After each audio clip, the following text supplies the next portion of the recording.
mon cas, mon corps, à quoi faire, on va enchaîner, donc il fait beau. Maman, nous, vidéo, comme faire, vidéo pays, comme faire, ça vient du coup, on en a le, ça ne va, moi je suis avec les tout, yo, bon, faire que vous voyez, bah, job, non,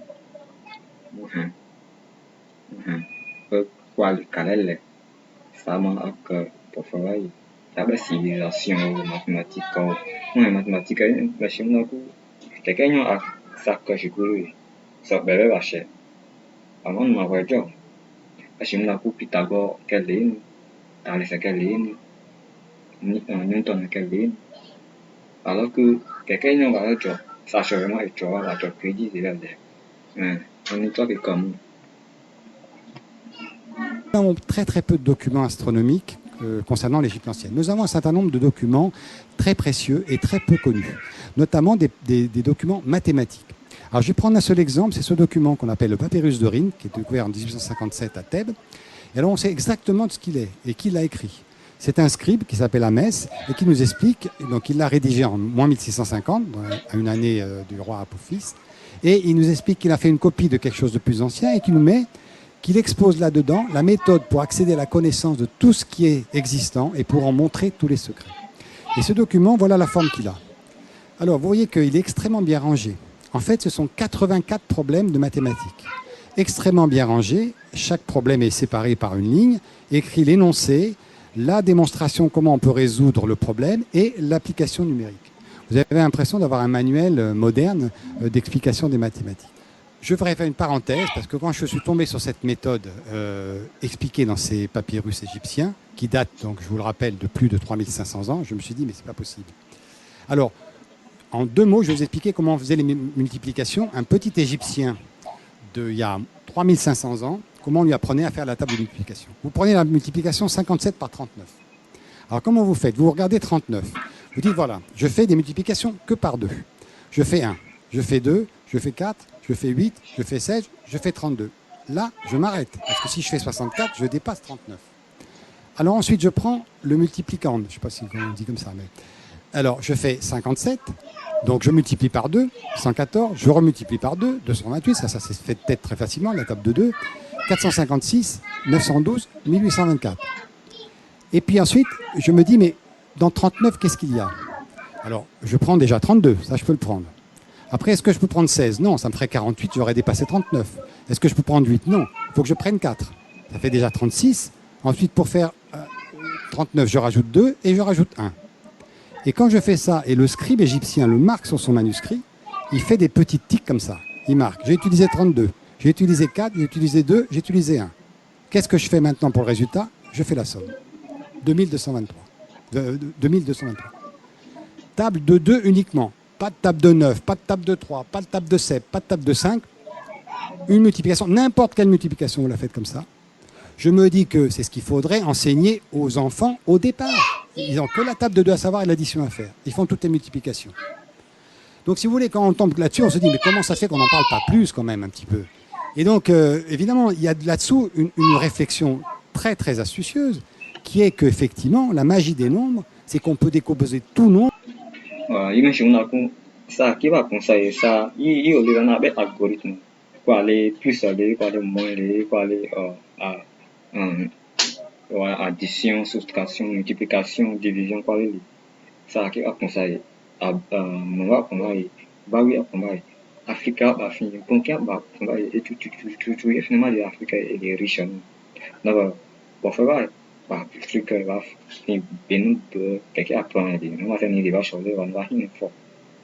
Donc, il y a un document là pour que quelqu'un ali ben mo se si mo to bila mo quelqu'un et on les a ça africain ça noir ça sûrement est chaud donc yeah et moi en une série de puissance de 2.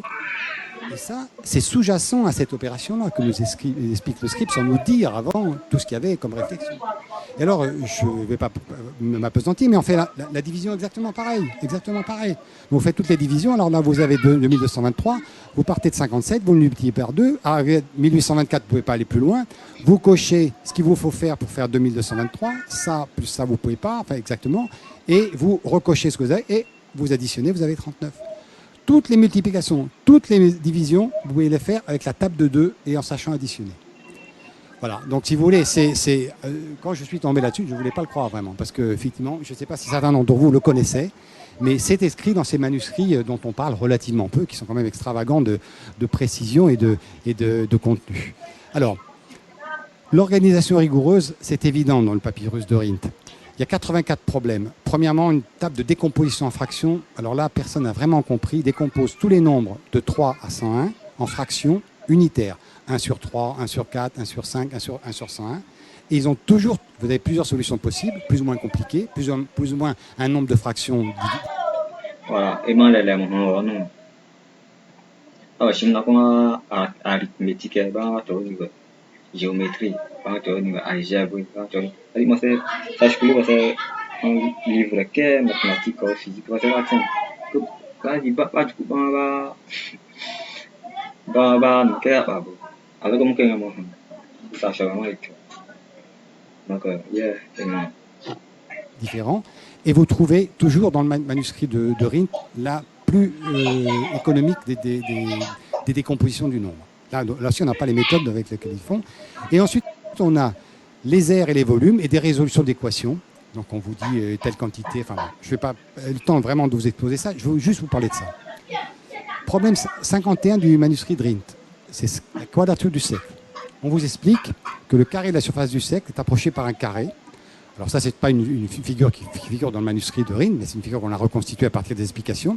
Donc on approxime un cercle de diamètre 9 par un carré de côté 8. Ce qui correspond à faire un carré de 1 moins 1 neuvième. Je passe sur les calculs, vous pourrez les retrouver par ailleurs. On tombe sur un rapport 64 par 80.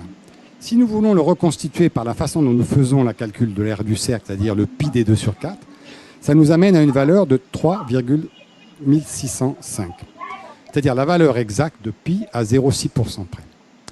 Il faut savoir qu'à ces époques, on est bien évidemment 1000 ans avant les Grecs, et bien effectivement, en Mésopotamie, pi était encore la valeur de 3. Et pourtant, la Mésopotamie est une référence mathématique.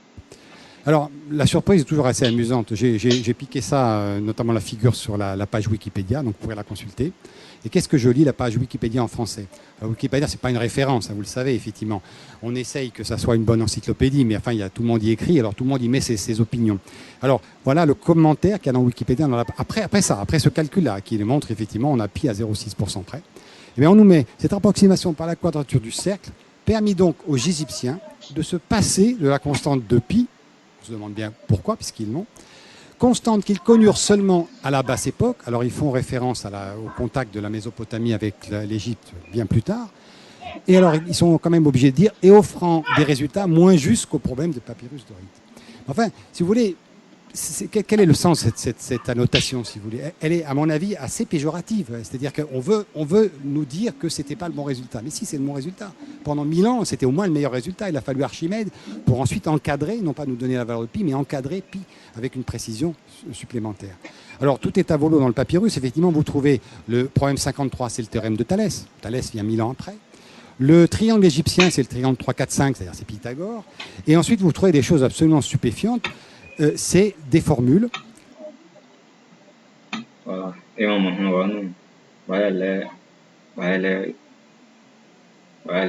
problème 53, théorème de Thalès. C'est-à-dire, comment les Thalès a créé pour Thalès à beaucoup. C'est-à-dire, a créé pour Thalès, comment le dire. Donc, triangle égyptien, 3, 4, 5. Théorème de Pythagore. Donc, quand on a créé pyramide, pyramide a créé à Pythagore. 1000 ans après, Pythagore, comment est lui? Donc,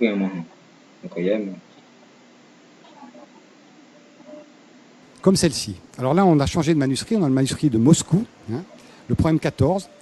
On vous donne le résultat de le volume de la pyramide tronquée. C'est déjà pas n'importe quoi. La pyramide, déjà, c'est pas facile.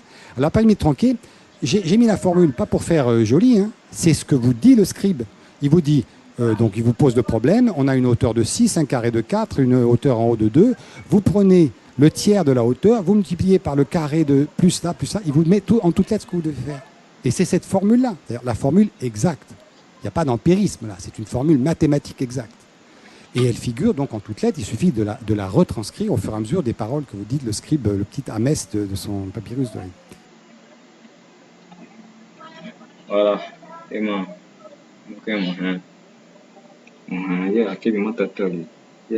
Donc, en 2 mots, je vais vous expliquer comment on faisait les multiplications. Un petit Égyptien d'il y a 3500 ans, comment on lui apprenait à faire la table de multiplication. Vous prenez la multiplication 57 par 39.